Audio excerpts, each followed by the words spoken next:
Hello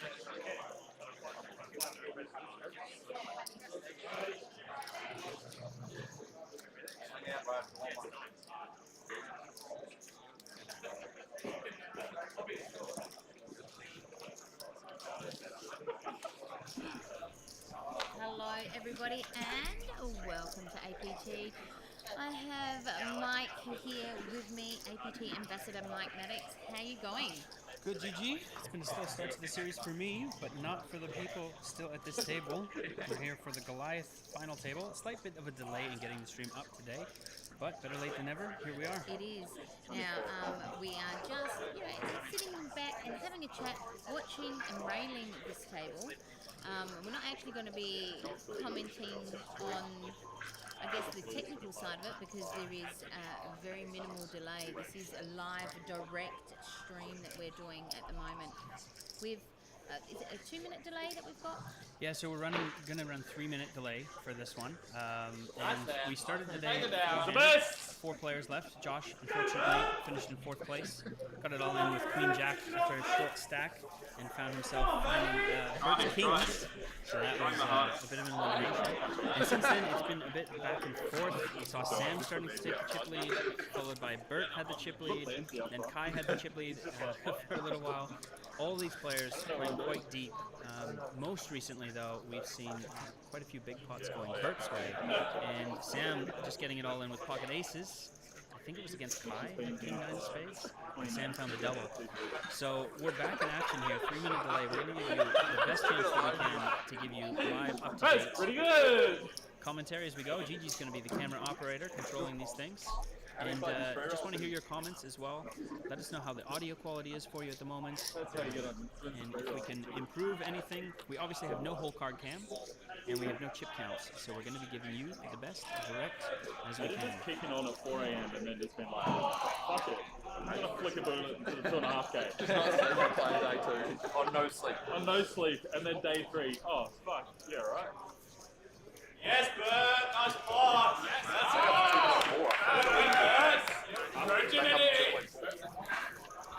Double. Should have had 3 million in that trip.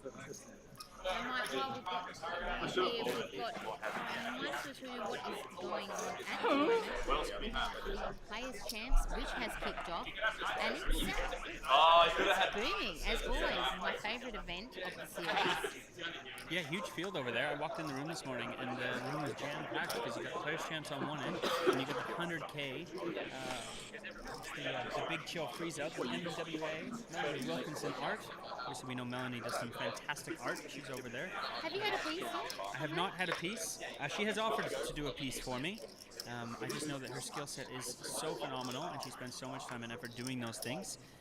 I would have nowhere to put it, and I would feel like I am wasting her time and her valuable skills. No, I'm sure you've got plenty of great action shots of yourself playing. Is that just the photographer and you roaming around? Yes, You've taken about 100 of them. I guess I'm a little bit biased because a lot of her work does come from me and my photos, so I think her work is amazing.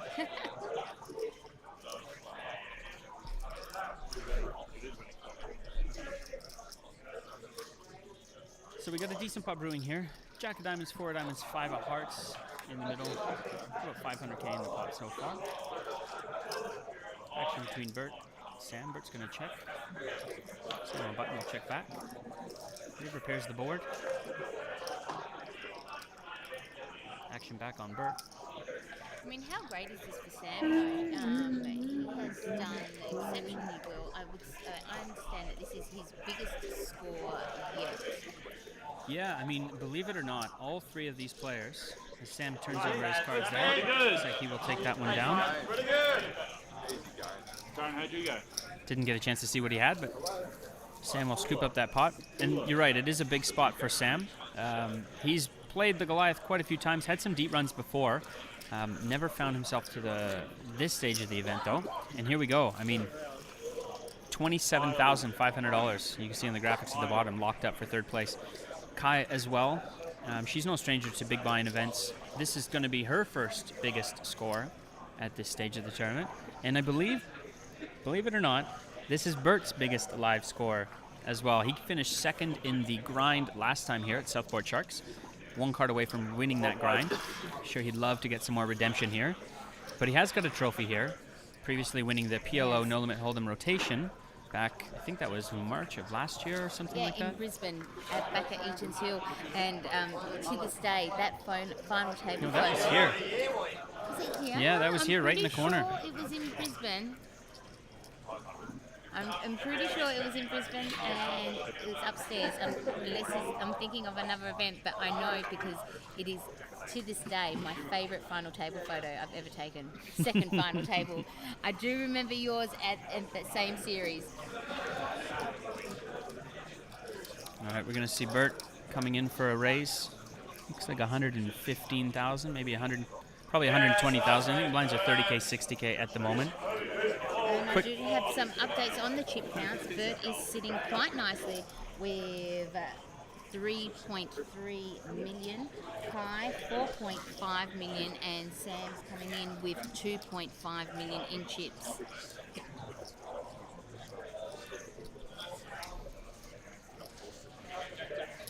Yeah, so good spot for Kai to be in, 4.5 million at the moment. She regains that chip lead. And as we mentioned before, we've seen a bit of a bouncing around act between these players. Kai originally had chip lead here. Sam had chip lead for most of the final table yesterday. Then Kai takes it earlier today. Then Bert had it for a while. Then Sam started working it back as soon as Josh was eliminated, took the chip lead back, and now we're back to Kai having it again. You can hear the rambunctious rails down below. We know how much this means to all these players. Flop now with Queen 7 deuce with 2 diamonds. Sam gonna come out. Kai checks. Sam gonna c-bet. Looks like 60K. Might be 80K if there's another blue under there. Remember the last time I said to you? It is indeed 80K. Kai will make the call. Coming to a turn.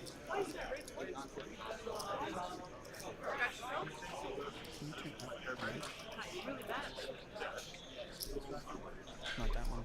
Not that one. It's okay. Kai's going to check again. Looks like Sam's making it 250,000 on the turn.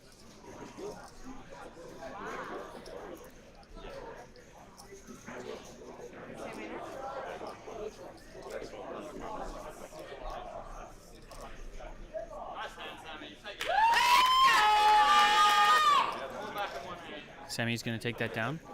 That's pretty good! Oh, Colin! All back in one hand.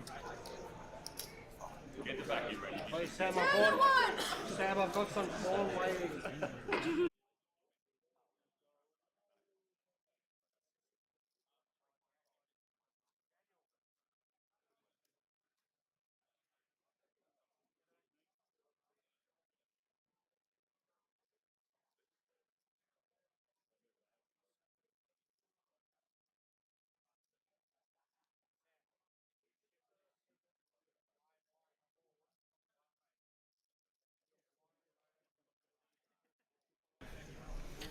All right, looks like we're back. Just trying to sort out a couple of technical issues. What we did, we actually removed the delay from the stream because we were commentating on it live, so there was no point in being on a delayed stream at this point anyways. So we're in the action with you guys as the action is happening in the background. All of the noise you hear in the back is live. The rails are live. The players' thoughts are live. You're here with us live at Southport Sharks. Final 3 of the Goliath now. As we look down, not much has changed since we were there. We've got Sam found his double up. Kai on the chip lead. But all these players, a lot of room to work. Blinds are 30,000, 60,000 with a 60,000 big blind ante. If you guys have any comments or questions, feel free to drop them in the chat as we go. Also, give us a tip on audio quality. Is audio okay for you? We had one comment earlier about table volume being too high. Please let us know if that is too high. We'll drop that if that is. Otherwise, we will keep it going. And yeah, that is one of the things Elizabeth Kelly says, that live is very exciting. And I guess that's one of the only benefits of not having whole cards, is that we're able to go live and bring you all the action as soon as it happens. Yeah, and so one thing that we can't do is, unfortunately, talk too loud, because we don't want to give players any added advantage with any of a commentary that's going on behind the scenes. So what we're going to do is give you live action commentary as it's happening, just on the action only. So here, we see Kai and Bert playing a pot together. Looks like Bert's coming in for, I believe that's got to be a 3-bet sizing, to about 450k, 400k. Kai's going to come along. So from memory, the stacks were Kai. Oh, now we have to wait. We can't go any further. Can we get the flop?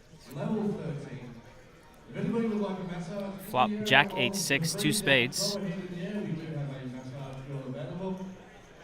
So Sam had a stack of approximately 2.5 million, with Kai leading with approximately 4.5 million and Bert with 3.3 million. Yeah, and you see a big pot brewing here, obviously. Bert leading out for 400,000 on flop. Gonna get called by Kai. Big pot now, over 1.5 million chips in this pot. Turn pairs the board, 8 of diamonds. Sam would love to see some of these chips go one way or the other. Looks like Bert's got about 2.1 million behind, so just 1.2, 1.3 stack to pot ratio. This time Kai looking at a lead. She's going to come in for a lead of 600,000. It's going to be a tough spot for Bert. He is going to let it go. And Kai will take that one down.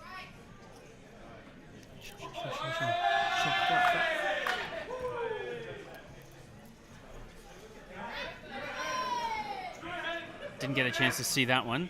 Let me see if I can go find out what that one was.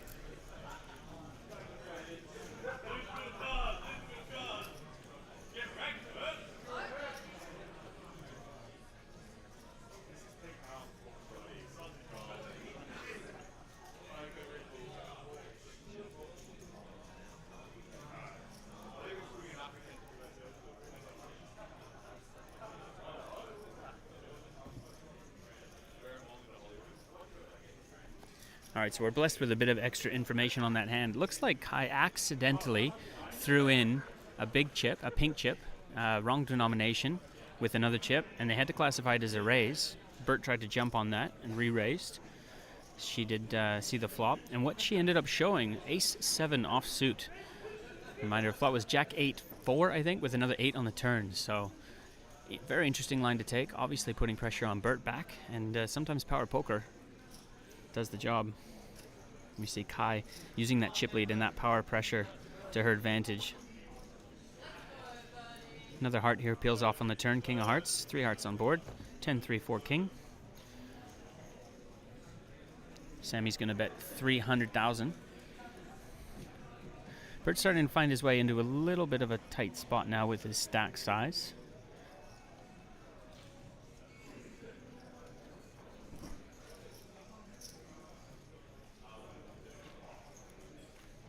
Bert is going to make the call. 7 of clubs on the river.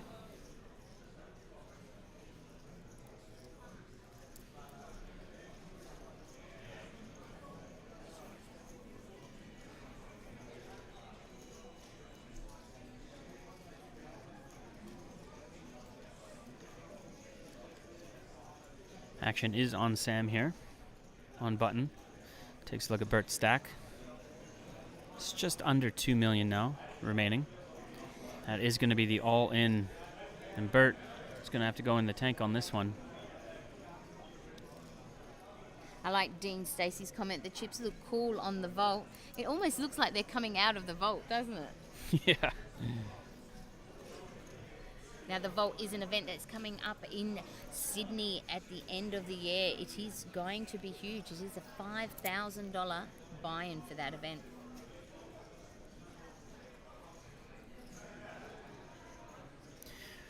Bert's trying to work this one out here, right? So we had a small c-bet from Sam, 300,000 on turn, king of hearts. Now we're looking at river, facing an overbet shove. Pretty polarizing spot. You know, imagine if you're in Bert's spot here with just one pair. He might have been calling down with the 10.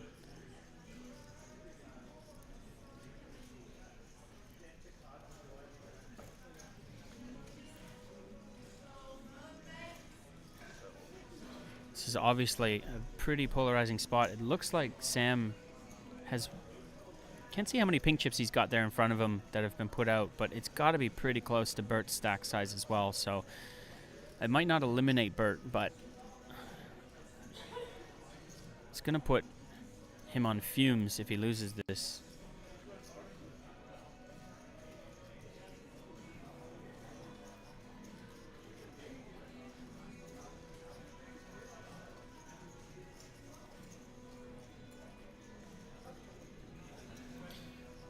Bert trying to work this one out. Going through all the combos. It's hard when you're only three-handed, though.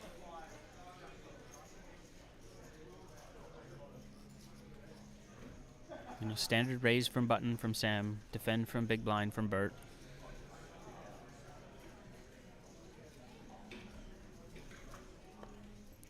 Sometimes when you get in these spots, you kind of have to just go with your intuition, with your gut.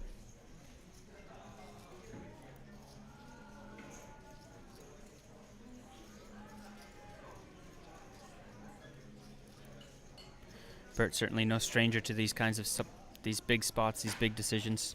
Plays a lot of online big stakes tournament poker. But just look at Sam's composure, though. He's really focused in on that hand. Yeah, I mean, watching Sam throughout the hand, right? He's been kind of leaning back. He's been quite relaxed. He's been in a spot. Now he's kind of changed his demeanor a bit and focused and dialed in. I mean, when you go all in, you don't want to give too much away. Man, Bert shuffling those chips looks like he's awfully close to letting go and singling that call.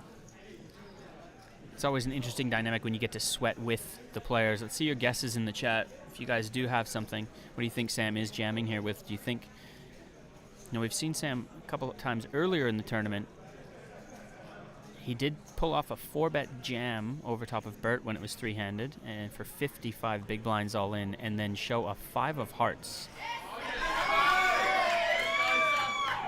That is a massive pot going to Sam's direction. Big fold from Bert there. We won't get to see any of the cards, and he gets it through.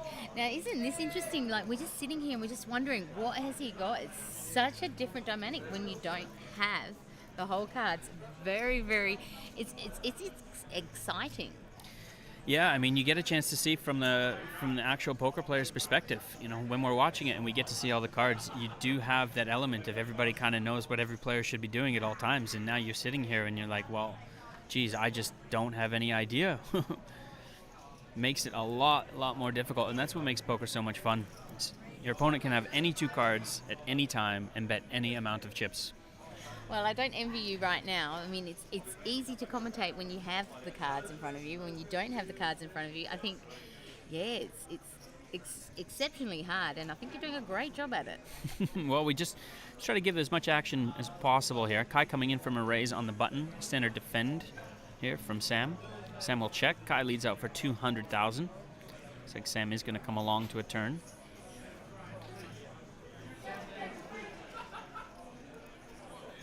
That last pot catapulting Sam up. Would imagine he's now somewhere in the 4 million mark as well.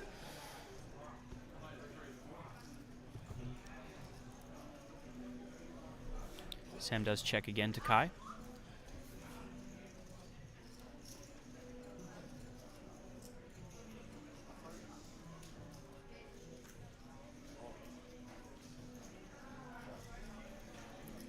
This time I think Kai's going for 400,000. Sam not going anywhere though.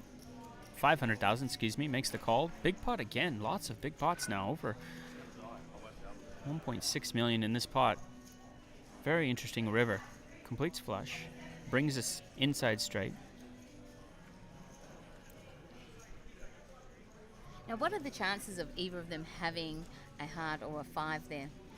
Well, I mean, you're three-handed, so it's very anybody can actually have anything. I mean, Kai's going to be raising her button with over probably 70% of the hands she's dealt. Sam's probably defending to that sizing with over 50% of his hands. And so, you know, just even having like 8-5 is a very possible hand in this instance, right? For either player. So Kai going with, looks like, I can't see if that's a stack underneath, if that's 900,000. Usually that's how you'd spread it out if Princess has done it that way. I think there's a full stack and then 4 pink chips, so probably 900k bet. And Sam shows and folds.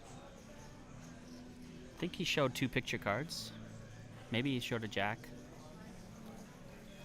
And Kai will scoop that one in as she increases her chip lead once again. Nice pot for Kai. Playing very good. Take a look at some of your comments here. I know there's been quite a few, but we've had some action here. We have not had a chance to go in and look at any of them.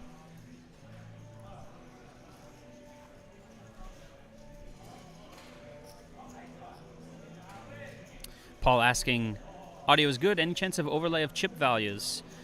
Appreciate you giving me a compliment there on bet sizes. We're just trying to grab as much info as we can. We don't have any live chip counts coming, or other than us running over to the table and grabbing that information for you. So we'll do that as often as we possibly can to give you that stuff. And we are also getting comments in live from Twitch, Facebook, and our YouTube channel as well. We are live to all 3 areas at this present moment. What's the Twitch stream called, Gigi? It is. So Facebook, we are on as APT Live, as per usual. I'd imagine most of you are on there. And the Twitch channel is the Australian Poker Tour. It's just Australian Poker Tour. So if you want to go watch on Twitch, it's www.twitch.tv/Australian Poker Tour. And there is no delay at the present moment, but I do have an update on the chip counts for you. We have Sam in at 2.5 million, Kai, which is just blitzing the final table with 6 million, and Bert has dropped down slightly to 1.8 million. Yeah, so Kai really starting to be able to put some pressure here on the other 2 stacks, as we see her at 6 million, 2.5 for Sam, Bert 1.8. His blinds at 30-60. Bert is the shortest stack, but at 30-60 he's still got 30 big blinds, so he's still doing just fine. No need to press the panic button yet for any of these players.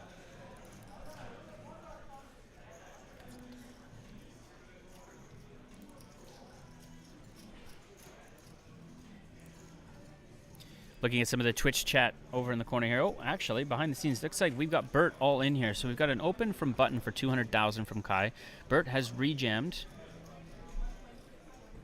I hear Princess saying 1.65 million, I think. And Sam's actually in the tank on this one. Normally this is a pretty easy fold, but he has rejammed all in, and we are going to see 2 of our shorter stacks all in this spot. If Kai has something. No, she folds. Bert, ace 10. Sammy Burns, ace 9. Huge pot here. This pot going to be worth 3.5, 3.6 million. 9, deuce, king. Sammy takes the lead with that 9. Bert needs a 10 and only a 10. And unfortunately for Bert, that is going to be the end for him. Sam finding the 30%er, peels that 9 on the flop, and holds all the way through. And that is going to leave us heads up with Kai and Sam Burns here, playing 61,000 for first place, 40,000 for second. Bert, unfortunately, cannot get the job done again. A great run from Bert. Obviously, a tremendous score. It's not easy to get through the Goliath. Big field, big buy-ins, some of the best players across the country. And he will take home $27,500 for his 3rd place finish. All right, as we go into heads up, we've got new updates. So Sam now sits on 4.3 million in chips, with Kai still leading with 6 million in chips. Yeah, and we are now heads up, everybody. That's it. Yeah, it's about 10.5 million chips in play in total. So these players are actually pretty close. Kai will have the chip lead going in. But if you look at that, I mean, 4.5 million, let's say, for Sammy. There is a lot of money at stake, but they've got a lot of room to play here. This could be a very, very long heads-up match. And congratulations to Bert, who takes home a nice payday of $27,000. Yeah, good score for Bert. That'll be his biggest live cash, I think. We'll have to double check that one. I saw the post earlier from APT Live come up, but I wasn't sure if those were US dollar figures that were posted from Hendon Mob or if that was Australian dollar numbers.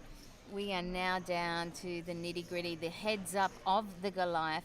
It was a $2.5 thousand buy-in, and now they are playing for big bucks. First place takes home $61,000, and second place will take home $40,000.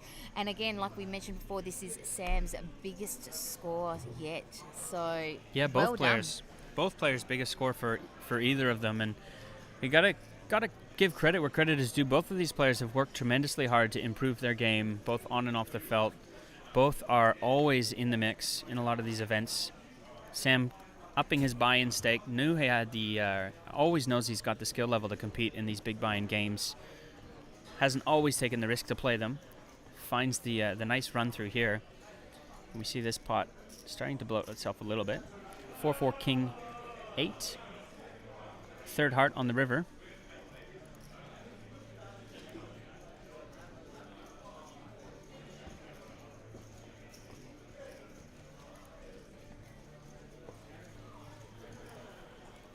Action on Kai first.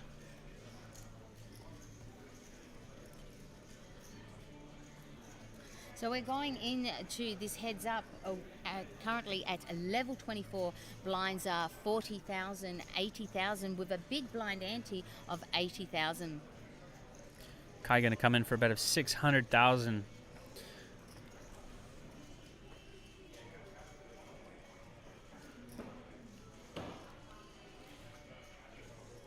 Now, heads up is always fun because you never know where you're at, but every pot is so crucial because if you don't win those chips, then your opponent does. Sam is going to make the call. Is that call? Must be a raise if he's going so slow about it and no one's tabled their cards yet.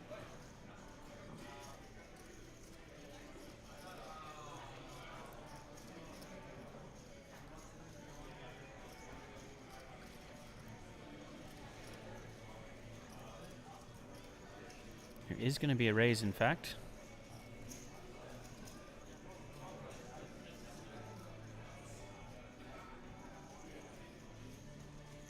Looks like it's about 1.4 million. It's hard to say from that set. It's not two full stacks of blues there. What an interesting spot now for Kai.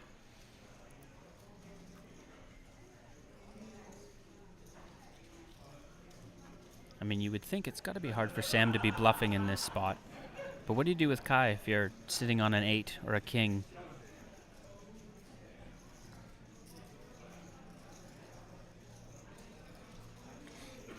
I recall speaking with you in Sydney about your heads-up game, where we had the heads-up tournament in Sydney, and you mentioned earlier that it was one of your favourite games to play, aside from PLO, of course.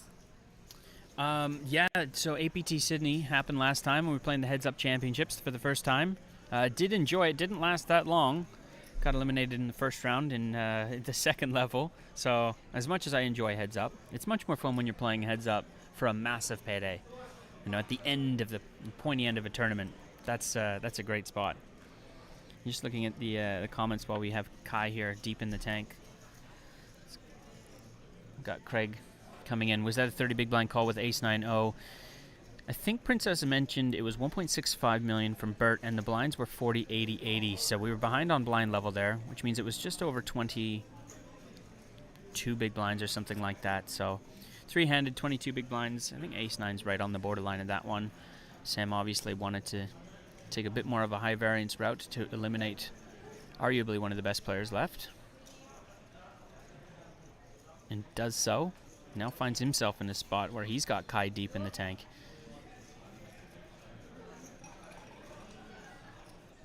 So buy-in for this one was $2,500 Australian. These players playing for $40,000 and $61,000. No talk of a deal between these two players. Both of them looking for their first major title. So either way, we will have a brand new major title winner here. I think both players back themselves here, so wouldn't expect them to talk about a deal at any phase. They probably both think they're the better player. And that's what you want in a poker tournament, isn't it? You want to have the feeling that you're the best player left.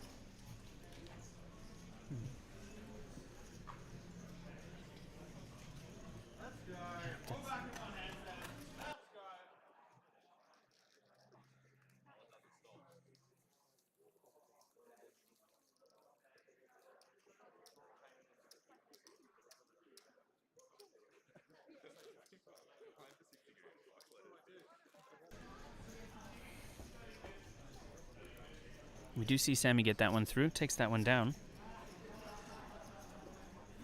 I couldn't be happier with this final table though, with this heads up. I mean, we've had both Kai and Sam are pretty much staple features of APT. They've come to every single series. Sam is well loved in the poker community, as well as Kai.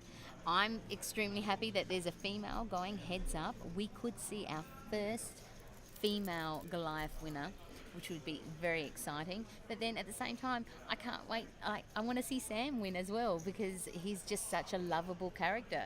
I mean, he's got his trademark that we often hear. That's pretty good. And I think he would definitely be calling this heads up pretty good.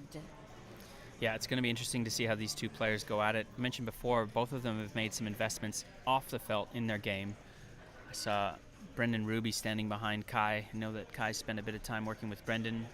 She's invested a lot of time in her game. I know she's worked with multiple poker coaches. She spent a bit of time working with myself as well through Maddox Mindset. And she's up against an opponent in Sam Burns who knows the game pretty well. Pretty good. I spent a bit of time working with Sam as well independently. So both of these players looking to get the Goliath trophy stamped with that Maddox Mindset logo. And both have dabbled in the Maddox Mindset one-on-one coaching previously. So let's see who takes this one down. Who's got the upper edge? From a coach point of view, I mean, you must be extremely proud of this heads up. Both of them have dabbled in the Maddox Mindset. Tell me a bit about Maddox Mindset while we're here. Yeah, so what we do with Maddox Mindset, we run coaching, whether it's poker coaching or life coaching across the board. It's performance and mindset. And what we do is we bring the players off the felt to be at their strongest point, so that when they're on the felt, they can be giving it their best showing. And I think both of these players are showing that right now today by putting in a serious grind of a tournament, 60-minute levels. And they found themselves at the final two of this one. And they've both been playing very well. What I'd love to see of both of these guys is there's just a lack of fear. You see Sam 3-bet jamming or 4-bet jamming and then showing a 5 when he shoves for 55 big blinds over a squeeze from Bert. And then you've got Kai in a massive pot leading out and betting out into Bert for a huge one with just ace-7 on a jack-jack 8-4 board. Like, they're taking their spots, they're seeing it, and they're going after it. And that's one of the things that we try to work on, is just making sure that students trust their intuition, that they know the spots, they trust their judgment, and they just go for it. Both of these players certainly doing that. I definitely have to sign up to one of these courses, because I know I would not be able to keep my cool if I was sitting in either of those spots right now. Yeah, well, it's a lot of money to be playing for sure. For sure, a lot of coaching sessions. I need a lot of coaching sessions, because I'm just sitting here thinking, wow. And then we just saw before Sam called the clock on Kai, who had to sort of sit there and really think about what she was going to do in that spot. I think I'd be a nervous wreck, so kudos to both of them. Yeah, absolutely. And I love to see both of them. You can actually see Brendan Ruby standing in the back there. He's a solid mindset coach as well. Comes from a counseling background, so definitely adds a beautiful flavor. And we saw Brendan put up a post earlier this week about running with a few clients throughout the majority of the series, and that's just something that I love to see. I love to see people getting into coaching in any way that they can. Brendan obviously committing a lot of his time to his students throughout the process here, and it's boding well for Kai here for sure. I mean, we're very fortunate here at APT to have two of Australia's best mindset coaches in the room. We've got yourself and Brendan Ruby. and the players are just absolutely loving it. They come to the series, they get to sit down and talk with you and have a quick chat, as well as Brendan Ruby, and yeah, it's just absolutely fantastic, and fantastic resource to have for the players.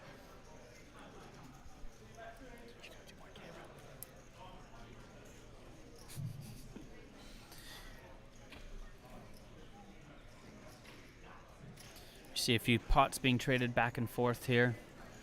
After Sam takes that first pot down, he's got the chip lead now.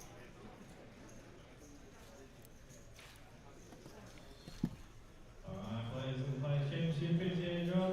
That will be a 10-minute break. Finish your hand dry, 10-minute break.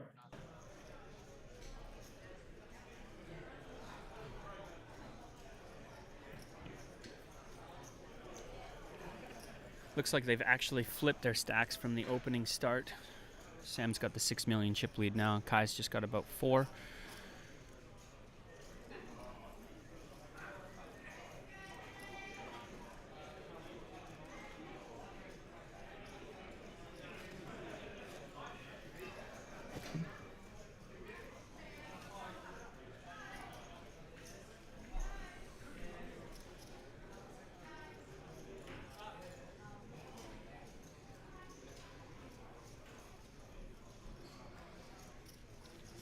Aha. Going back through the chat, we see Aitor. We love what a great personality Aitor is. He's been traveling around the country in a van, and he's in Western Australia, sending his good luck to everyone. Vamos, says Aitor. I know he'll be missing out on some of this as much as the APT is missing out on him. Oh, we do definitely miss that smile, that infectious smile that he has going around the room. If anybody else is watching from any other corner of the globe, let us know where you're watching from, who you're cheering for. Let's see how much support each of these two have from the online rail. We know they've got great supporting cast here in live rail. We've got the man bun telling me he would gobble me up and spit me out in a heads-up match. I actually don't know who the man bun is, but... Is that a challenge? I think that is. I think that is a throwdown challenge if I've ever seen one before. It sounds like it. I appreciate that, and I would love to play just for fun all the time.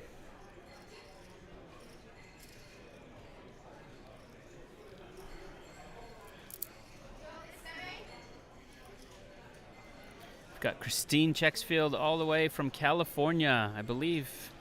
If I remember right, that is Bert's aunt. Thank you for tuning in, Christine. It's great to see you. Tuning in from across the world. We know it's late night California time, almost towards midnight now, I think, at this point. But it's yesterday. That's the thing that always gets me. It's yesterday.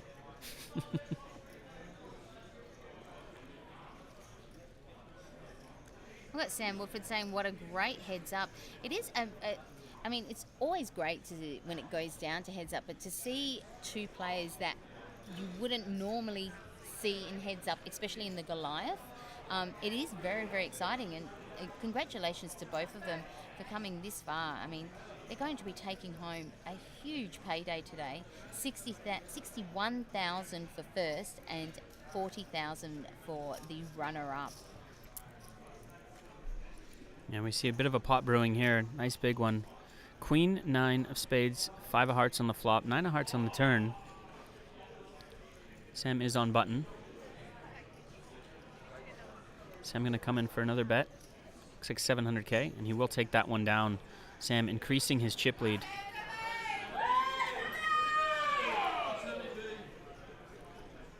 Again, I'm so proud of these two.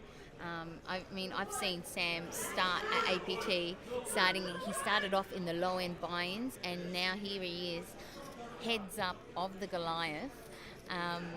You know, a few years later, it's so satisfying to see this. Yeah, a lot of people don't realize how young Sam actually is. I mean, super early 20s, if 20 years old, if not 21 now. Definitely got a lot of poker talent, a lot of good years to come in front of him. Could see some spicy results from him as he continues to feed off the back of this result. Already cashing for 40K, as you say, GG. These players playing very quick. Check, check, check, check. Almost as fast as we can commentate on it. There's another card out there on the turn. Sam is going to lead out for 250,000.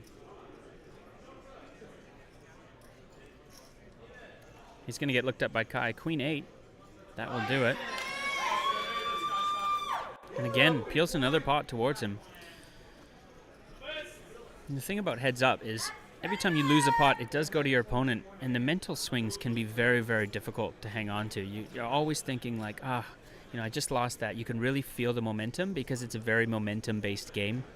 And if your opponent is going on a bit of a heater, well, then you have to kind of suck it up and wait until your turn or not try to give away too much. And then vice versa. When you're on a heater, you're trying to take more from them. But it's about outlasting when you get to heads up.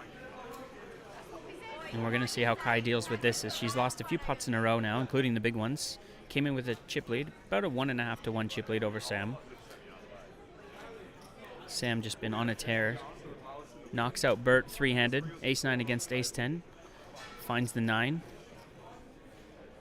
Sends Bert to the rail. Kai gonna give this one up.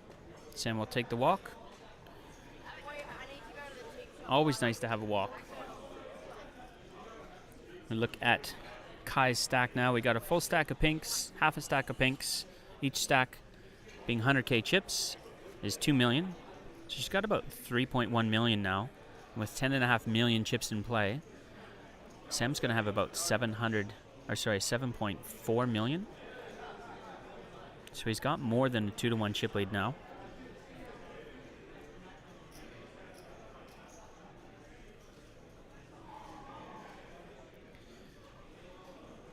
Being told that Man Bun is Adam Carmen in the chat. I know Adam. Adam doesn't speak like that.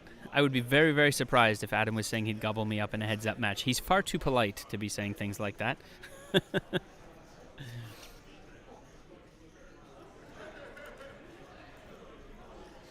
Here we see a raise and a defend. Flop 6-5-3, 2 hearts. Turn deuce. Goes check, check. Kai going to come out with a bet of 200,000. And she will take that one down. Well, well, well, ladies and gentlemen, we are blessed with a new face into the booth. Can you check the camera on? We're going to leave you in suspense. We're going to check on the camera here. I'm presented with the Bert Perry. Bert, welcome to the booth. Thanks, mate. Unfortunately, it's at the demise of your Goliath run. Yep. Which was a fantastic run, by the way. It was a great run. Congratulations. I saw you standing at the bar and I thought, oh, I've got to get Bert to come here and say hello to the stream and congratulate you on such a tremendous run in this Goliath. Thanks very much. Yeah, it's always a bittersweet feeling. Like you kind of never, I mean, you know this, Mike, like you're never really happy unless you win. Of course. In tournaments, yeah. But I outperformed what my stack was worth. I got to the final table with 20 blinds. I was the clear shortest when everyone had 70, 80 bigs. I had to battle, I got really lucky. I won like 4 or 5 all-ins behind. So in that respect, it's a good result. Unfortunately for me in the past, I've had a lot of near big time scores, which is, something that I just have to reflect on and deal with. And that's part of tournament poker. But overall, I'm very happy. And I was happy with the play. I got put in some tough spots. I had a lot of fun. And I mean, it's just the best. I think it's the best tournament at APT. The structure's just so good, and I don't really have much else to say. Both my opponents were fun to play with, and they're both lovely people. So happy to watch the battle a little bit, see what happens. Yeah, I mean, it was fun to watch it from the sidelines. I got a chance to stream from overhead for a little bit and be in your corner a little bit there and see what was going on. And there was one hand in particular that stood out to me where Sam raised button to 100,000, Min raised it, Kai called from small blind, and then you 3-bet to 400,000. Yeah. A little bit of, maybe a bit of a squeeze, and Sam decided 55 big blind jam was the play, and he showed 5. Showed a 5 of hearts or 5 of diamonds. That was a pretty big shove. Because at that time we all had about the same stack, I think. Yeah, so I mean, if he's doing it with ace-5 suited, it's like a play that's theoretically okay, I guess. If he's got pocket 5s or something, it's a bit wild. I think Sam is someone who's not afraid to bust. So he's a dangerous opponent at a final table, right? He's not like with me. I'm sort of like ICM aware, I would say, and so I'm like trying to navigate the situation, play small pots, So against a player like him, he puts you in some challenging situations. I had ace-6 offsuit, so I just had an easy fold. But yeah, that was a tough spot. And then, yeah, he put me in another horrible spot a few orbits before I busted. I don't know if you saw that one. I saw that one, yep. Yeah, that was very difficult. So in that hand, I actually had king 9 with the 9 of hearts. So I had a flush blocker and top pair. And in my mind, it was like a coin flip. And the reason I ended up folding was because up to that point, I had been trapping Sam a fair bit. I was playing like a sort of out of position to him the whole. Yeah, I saw you limp with pocket 9s once and turn top set and checked it to him. And yeah. So yeah, against that sort of player, in the metagame, if he knows that I'm trapping and can have strong hands still, I just ended up folding. And I still had like 25 bigs at the next level, so I was okay with it. But yeah, some very tough hands. It was a pretty polar spot as well, right? Because there was a flush that got completed. Flush completed the turn. He only bet 300,000 on turn, and then jammed. It was like an 1.7x overbet jam pot, on river. Yeah, it's a tough hand. Yeah, I have no regrets really. So that's always good when you finish a tournament. You have no regrets. It's sour to not win. Yeah. Like you guys who are watching, you've all been there where, whatever the finishing position, it never feels great unless you win it. The next day it feels good though when you got $27,500 in your bank account. Like that's all right. Absolutely. Tell me, Bert, how much do you get needled over Jen's win? Oh, all the time. From her, from everyone else, yeah. The secret is I love it, right? Because that was such a great moment and I'm very proud of her. So, yeah, the needling, I just take it in jest. You know, I love it. I love it. Yeah. I can imagine here at the final They're all like, table. why is your hand mob so bad? You know, why is your biggest score, what, a quarter of mine or whatever? So at the table, they would all be needling you. Come on, but when you're sitting in third place, you got to beat Jen. Does that play in your mind a little bit? No. I mean, does it? When the rail gets quite large, I am in the back of my mind when I'm sometimes in hands, I am thinking about what they're thinking about or what they're doing. And that's not what you want, really. So it is a challenge to kind of shut out the noise and stay immersed. It's literally like a professional athlete. Yeah, because like I find sometimes I'm in hands and then I'm starting to think about, all this extraneous stuff. But you kind of have to just breathe and then reset and then go, okay, I'm in a pot. What's happened and think through it and stuff. So got a big pot brewing here. We saw Kai lead out, I think, for about 600,000 there. I think she's on button, so it was check called from Sam. Okay. 5 on the river. And it completes a front or flush, right? No, I don't think so. No. It's, yeah. Now, how good is your poker skills commentating or, just checking out a stream with no hole cards? It's difficult. I guess it's kind of similar to playing. So you're trying to range people and like... Kai is going to check this one back. Let's table it. 8. Got pair of 8s. Wow. So Kai was bluffing or semi-bluffing. Semi-bluffing, no trigger on the river, and that'll see another pot go Sam's way. It's a tough spot there for Kai because she's, getting herself a little bit smaller in chips, and when your opponent is kind of bringing the pressure up, as Sam does, I think she's going to be sitting around 3.5 million after losing that one. So Sam's very difficult. I was definitely rooting for him to bust when he had 8 big blinds with the aces, and then the other one against me, but. He's a difficult opponent. I imagine heads up, he's going to put you in some pretty horrible situations. So yeah, and it's not. I mean, Sam. We obviously love Sam, but he's a fearless player, and he's a wild card. And when you're playing, and you've got a studied background, or when you've got players that are playing the way that you think they should against you, it's easier to play. And so, I mean, Kai also found herself in an interesting spot against you, where she misclicked. Oh, a raise, and that hand was just. That was actually maybe that's a hand I regret. That was horrible. Did you re-raise her with Squadouche? Yeah, I had queen. Well, I had queen 4 suited, so okay. I thought that the hands that she would just call with pre-flop, I could get to fold most of them. So my intuition was that okay, she's just calling pre. She 3-bets a lot. Kai's actually quite aggressive pre. So my intuition was that the hands that she would just want to call, she would fold to like a click, a 4-bet click, with the misclick. So I had queen 4 of diamonds, and that hand plays pretty well in position, right? Queen 4 of diamonds. Yeah. You can navigate post, okay. So that was a challenging hand. That was maybe one regret, yeah. She played well. I mean, she got me to fold. in a spot where she just had ace high. So Yeah, took a very interesting line. Check call the she's c-bet also from tough you, to and play then against. yeah, both Yeah. of these players do unconventional things, and anytime you're playing against someone who takes unconventional lines, it really makes it hard to put them on a hand. Yeah, I agree. My strategy is to keep pots small and just try and navigate that way. Go for Yeah. thin value and that sort of stuff. Which might not be the best strategy. I haven't thought about it too deeply. It's tough with the full big blind ante as well when you're three-handed, four-handed, short-handed.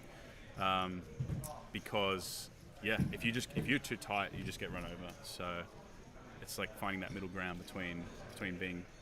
I do have some last minute chip updates. We have Kai sitting in on 3.3 million, with Sam now the new chip leader of 7 million chips. Now guys, you guys are used to playing so deep, both of you. How do you find playing, with 7 million chips? That's an enormous amount. It's weird when you look down at your stack and you're like, oh, that's a starting stack and it's one chip. And you're like, okay. Yeah. Like, we paid $2,500 for that when we started. Here's your one it's a blue little, chip. Yeah, it's a little bit odd. I personally like playing deep. Playing deep is a challenge because playing shallow, the decisions are more simple, I would say. Like, you just want to run your hand a lot. If you've got a hand, if you know like what you're supposed to go with 8 big blinds, and it's a simple thing. And then when you're deep and everyone has different strategies, then it's really a lot of guesswork, and you got to lean on your intuition and your training or whatever. And it's a challenge. I do enjoy playing deep.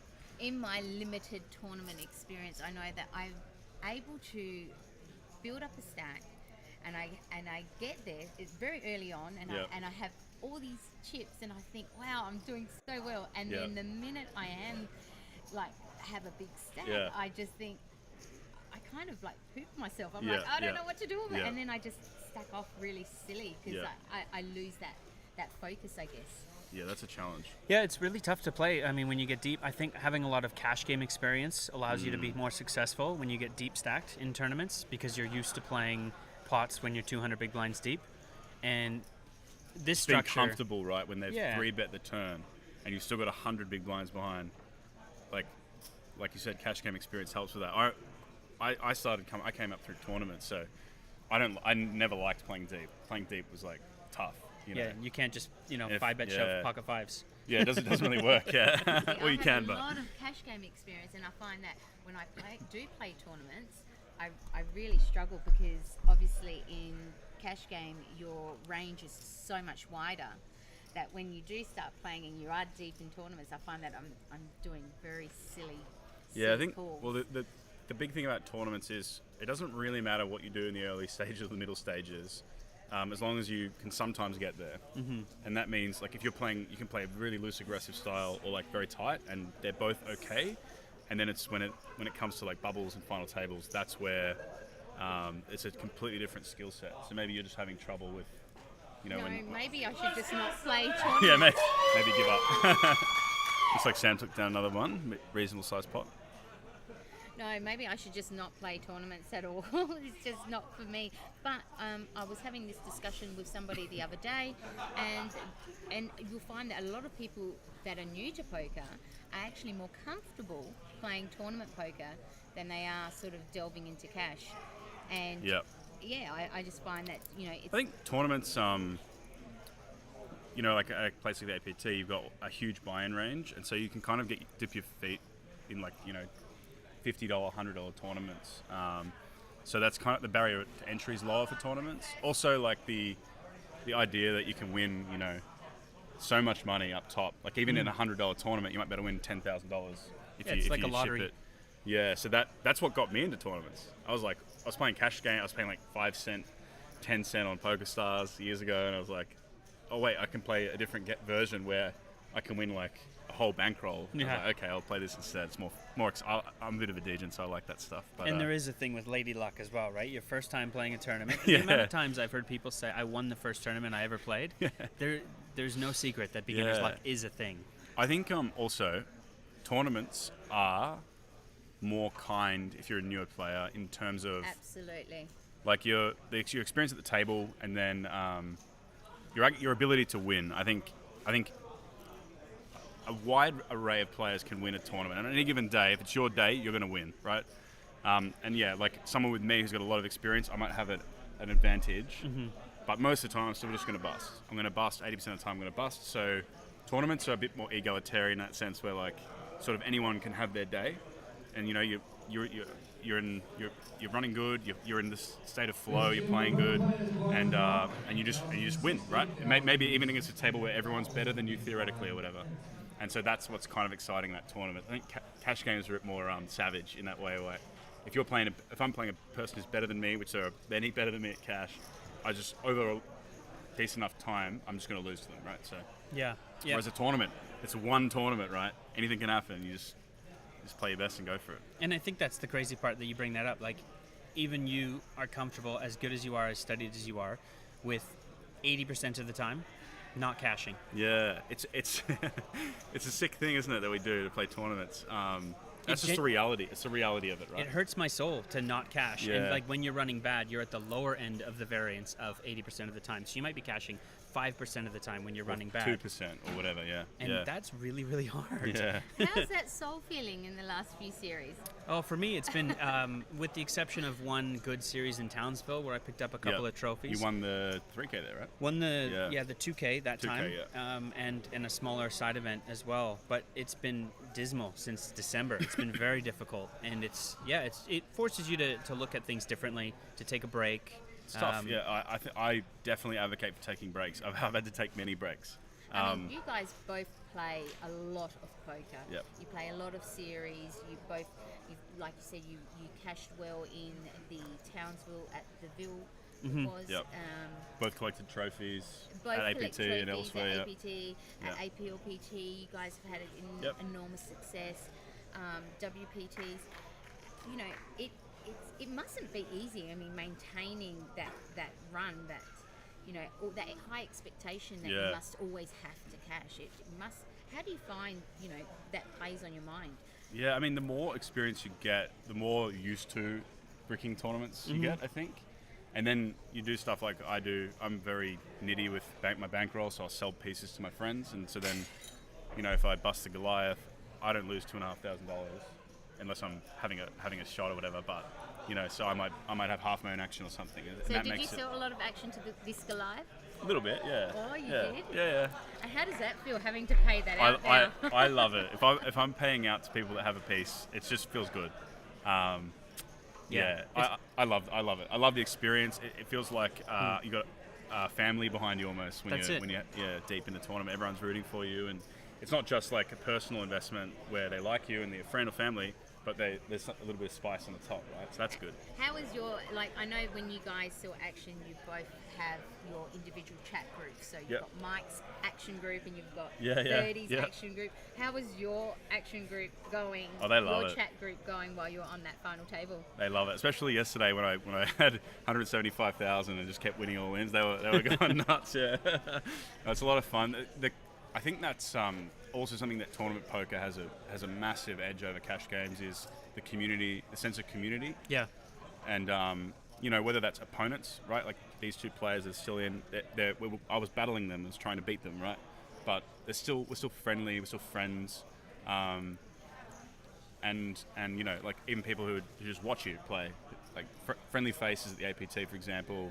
I love that aspect of it. I always have, actually. Like I like being friendly at the table. You know, like the first time we met, we were playing a $2,500 buy-in, playing the Goliath here. It's the first time Mike and I played together. Hadn't spent any time together, and we just started chatting. I was like, oh. Had you guys not met before that? I mean, I remember you coming in and I feel like you were such a kid. Yeah. Like this little kid before when you first started playing, and now you've just evolved into this blossoming professional poker player. It's so rewarding to actually Gigi. have watched Appreciate that. you from when you first started to coming in and you were just. I mean, you're still really fun, but even back then, you were just, you know, you just came in and you just took over the whole tournament in a sense of your personality, so larger than life. And to see you just make that progression to where you are now. Yeah. As someone that, you know, I've been a pro for about 3 years, and there's a lot of sadly there is some nastiness in poker, and it makes sense because it's a gambling game, it's competitive. There's some nasty stuff, and I always, from when I started, wanted to be just a person that was approachable. That, you know, if you played with me, I didn't want you to have a bad time. Yeah. Even though I'm trying to take your chips, right? Like ultimately, we're all there to compete and win. And I remember, I think it was at a QPC or something. I had this lady come up to me, and she pulled me aside and said, "I just want to say, like, it was such a pleasure playing with you today." How good's And, that? You know, like, I think I gave her my stack actually, but she, How that explains it. yeah, she was like, I was just like, like this is so much better than the opposite way where you're a prick or whatever, you know, or just. Now, sometimes I don't have the social energy. I need my headphones in because I'm just tired or whatever. But Yeah, it does take a lot of energy to be Yeah. social. More so when you're in a downswing than you're in an upswing. oh yeah. Like in the recent Sydney series, I've been to every tournament. I didn't even catch a single event, and so by that last day, I had the headphones on, and I was like, "Don't talk to me." Yeah. All right. Chip stacks. Quick update here for you. It looks like Kai's just on about 4.1 million. Yep. Sammy's got the rest, so he's gonna have just over 7-ish. 6.5. Yep, 6.5. Yeah, and I mean, in these heads-up situations with a full big blind ante, the stack's like artificially shallow almost. It's a little bit weird. Like you're kind of forced to play a lot of hands. Like from the button, I think you're supposed to play every hand, or more or less. So it does become a challenge, right? If you're used to playing full ring, nine players, 8 players, whatever, when you get to heads up, it's a different world. Like you can't just fold. You have to take a stand, and if you've got bottom pair and the guy bets pot on the river, sometimes you got to call, right? Or you lose. Yeah. And I think you got to really increase your bluff frequency as well. You have to. Otherwise, all those kinds of things. yeah. Otherwise, it's Someone told me the other day when playing heads up, you should always raise your big blind. Your when button. you're on the button against the big blind. Yeah. Or do you mean if someone limps? Either way, I think raising is just very good when there's a big blind ante. Yeah. I think because it's. I mean, you're either in position or you're out of position in this game, and so when you have button heads up, you're in position. Yeah. You want to be playing more pots for bigger money when you're in position, and that's just it.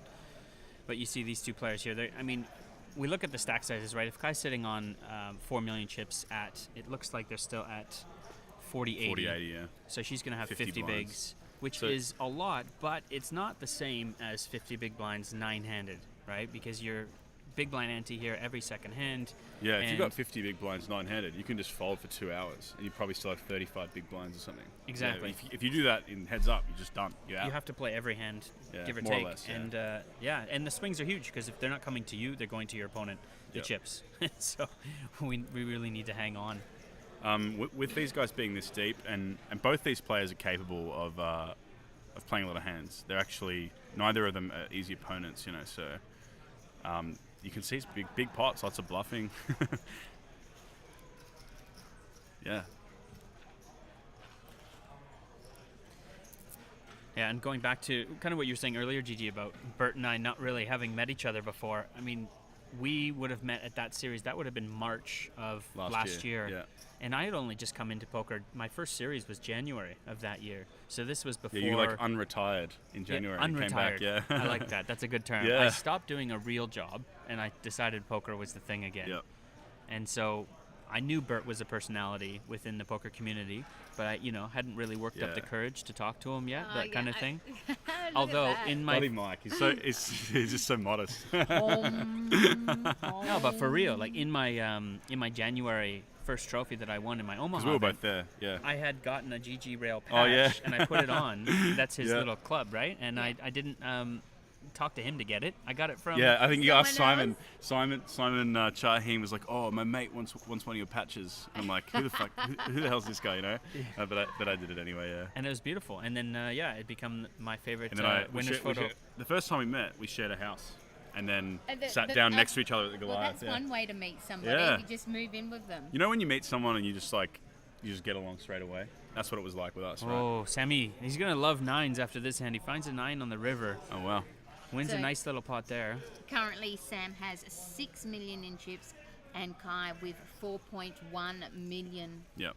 So they haven't really changed. The chip stacks hasn't dramatically Yeah, it's changed just a lot of in small- the last half hour. A lot of Yeah. small pots, small medium pots. After losing that one, Kai's going to be down around 3.5 mil, so Sam's going to be back up to 7 mil.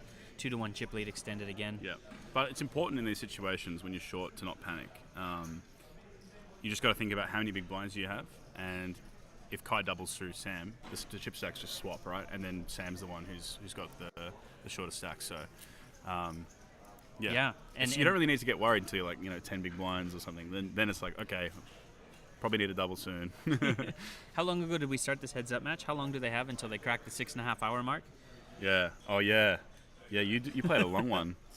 Yeah, that one was against a Graham Putty, and he's a tough guy. Like, he doesn't fold, right? So it's tricky. He's not a pushover.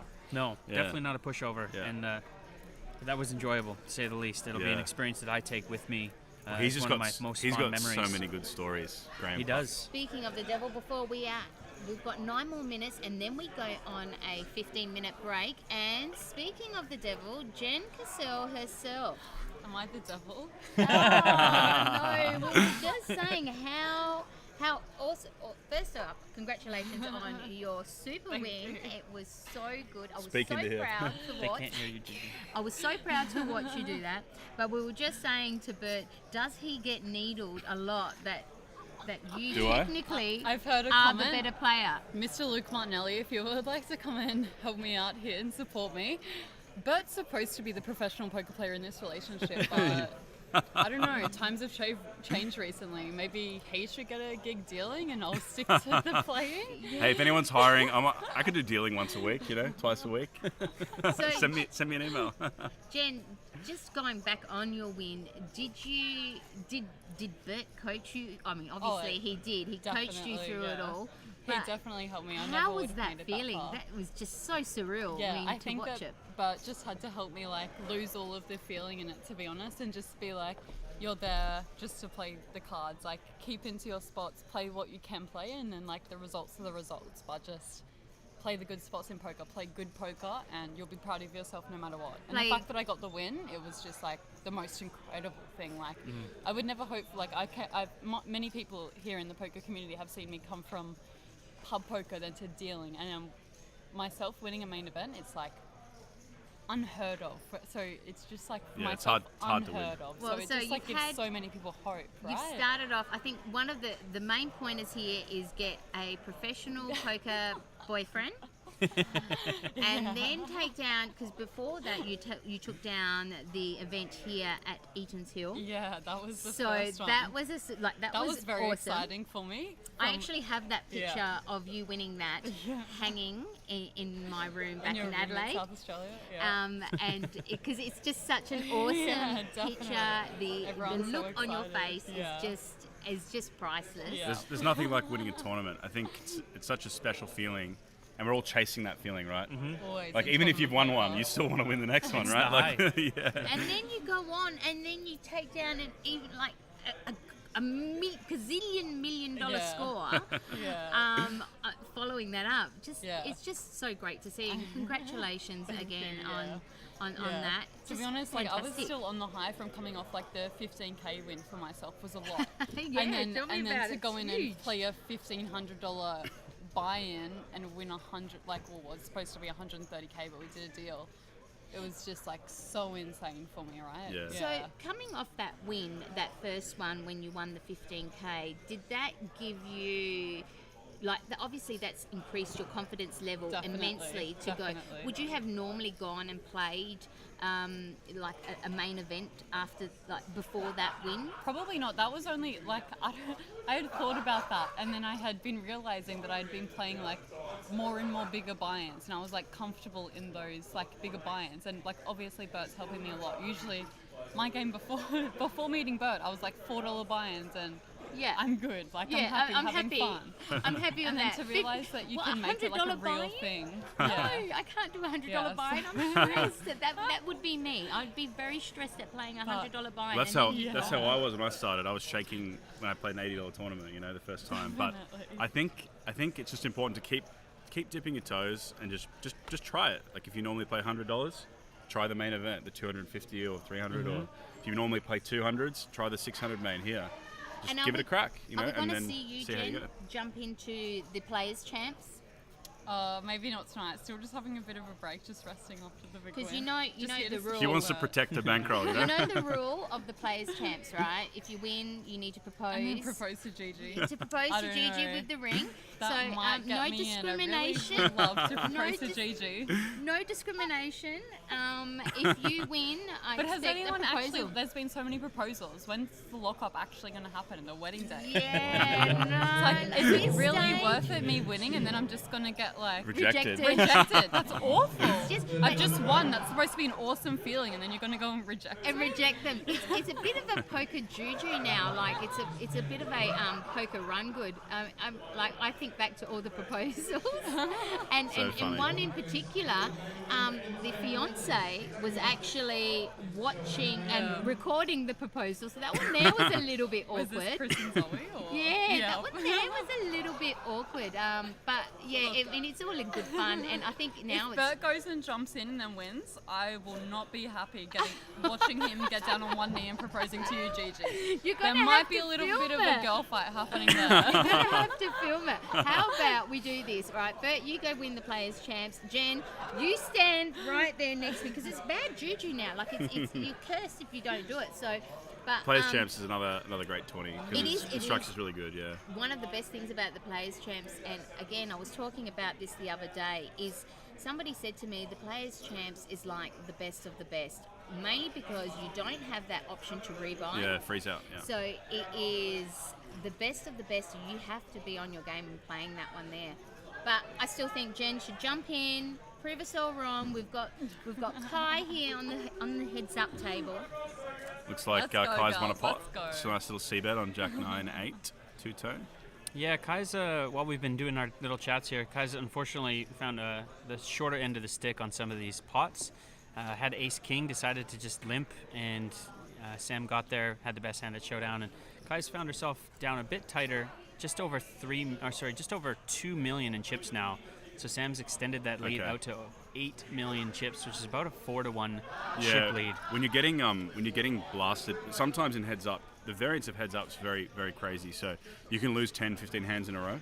That's normal, even if you're the better player, right?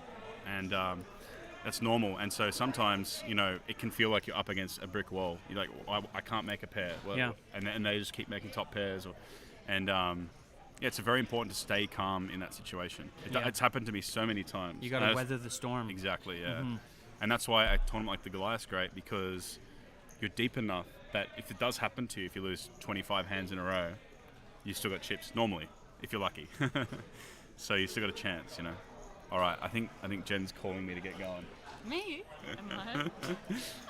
Thank you so much for coming up and having a chat to us. No problem. And congratulations again on your third place. Here we go. All in from Kai. Okay. And we have a call. Sam has two pair. 5-3. Kai 8-7. Oh wow. Kai's gonna need a 9, an 8, 6. or a 7, or a 6. Yep. It's a lot of equity. It's a big flip. It's a big flip. It's a big flip. I'm still going for Bert. Go Bert! And that is it. Wow, ladies and gentlemen. Well done, Burnsy. You can hear the rail in the background. That's just what this means to Sam. This just means to his rail. APT, Goliath, $2,500 buy-in. Sam Burns. Well done, Sammy. $61,000 coming Sam's way. A great score for Kai, $40,000. But Sam, wow, what a performance. He played the most aggressive. He was the biggest wild card. Yep. He absolutely put his opponents under pressure. Looks like when it got heads up as well, he was sort of in control for most of that match. So, yeah. If Bert can't get it, you deserve it, Sam. You deserve it, baby. After I busted, I actually said to my mates, I was like, I hope Sam goes all the way, because I know he's had it up and down sort of last couple of years. So he's tried hard for this Goliath before, right? He was very close. And congrats to Kai, runner-up, amazing performance. She's always up there in the deep. She's tough, yeah. So well done. Always, Kai. So good. And 41,000 is going to feel good tomorrow. Once the sting wears off, That's it. Yeah. It won't feel good now, but it definitely feels good. I think we're going to have to go have a couple of beverages with Sam Burns to celebrate. Oh, yeah. I see drinks in our future. Yeah, I see a lot of drinks in our future. I mean, again, such a wonderful outcome. either of them winning would have been Yeah. great. Great to see Kai winning. Great to see Sam, just such a young gun. Up and comer, yeah. Up and coming. I mean, like I said, I remember seeing him playing the, the small tournaments, and now he's just taken down the APT Goliath. I mean, what a feeling. Yep. Maximum effort. Super, super proud of Sam. I know he's been working through a lot off the felt and on the felt to get his mind in the best shape that it can be, and he just comes through and crushes one of the best fields that's out there. APT, best structure, hardest Good tournament stuff. to win. There you go. Wow. And that's That's it. That's We're going to us. get in the winner's photo, I think. We are. We're going to go jump in. We're going to sign off. Thanks, everybody, for tuning in. We'll try to bring you more streaming action. We've got a lot of events coming up this week. We've got Players Champs, which We'll is have going on Gigi's now. proposal later on, guys. That's Yes, it. that will be tomorrow, guys. We will. Thank It's a you highlight. all for watching and for putting up with us during this stream. A little bit difficult stream without the whole cards, but I think we actually pulled it off quite okay. All right. Goodbye. Bye, guys. See you later,